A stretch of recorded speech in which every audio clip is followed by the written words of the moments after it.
Hey, welcome back to another video. I've been driving the Z around with the broken turbo wheel for a few days and it's quite a bit of fun.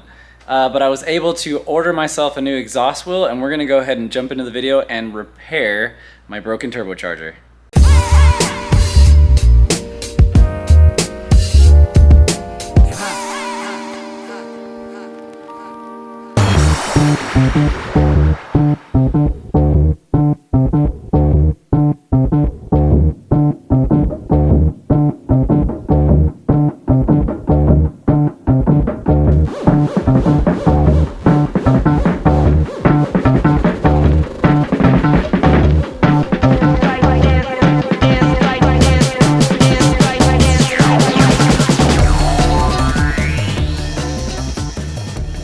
Good.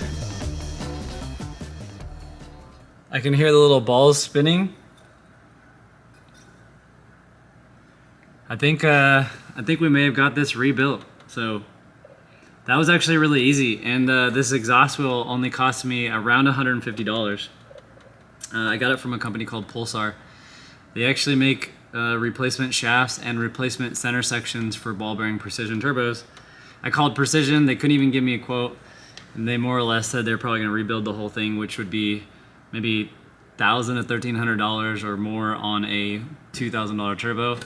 This cost me $150. Definitely going to take a chance on that. So we'll see how it goes. So what I was going to say is I'm going to go ahead and put this turbo back on and I'll go back on the dyno one more time. I don't think we're going to see a whole lot of change.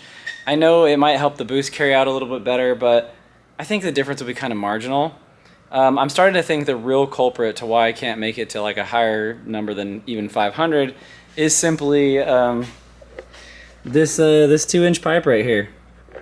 I've talked about it before, but I'm pretty sure that is just not enough flow to get to where we need to go. But temporarily, I'm going to put the turbo back in, go on the dyno one more time just to double check.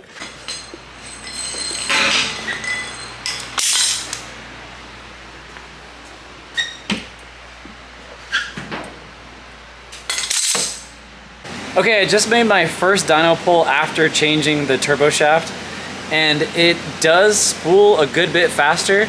This is a graph from earlier. You can see here, this is the new turbo, it just comes on way earlier. And this is a graph from when the wheel was damaged. I mean, it gets to kind of the same boost level just later on in RPM.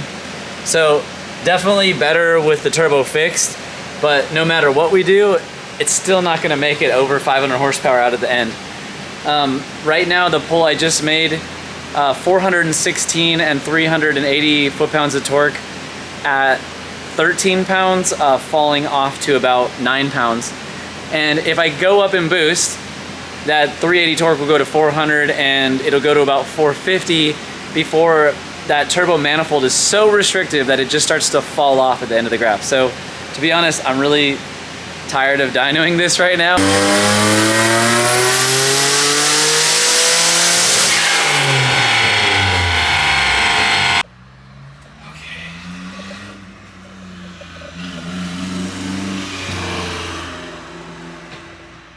Okay, so after that last dyno pull, we were able to get the boost to hold a little bit more. Made 458 horsepower. That's like about the most it's gonna make. It held like 15 pounds and then it kind of falls to about 13. So it only loses about a pound or so across the curve. My thought on this is that obviously the turbo's not maxed out. Like, it'll definitely make more power. The engine I don't think is maxed out.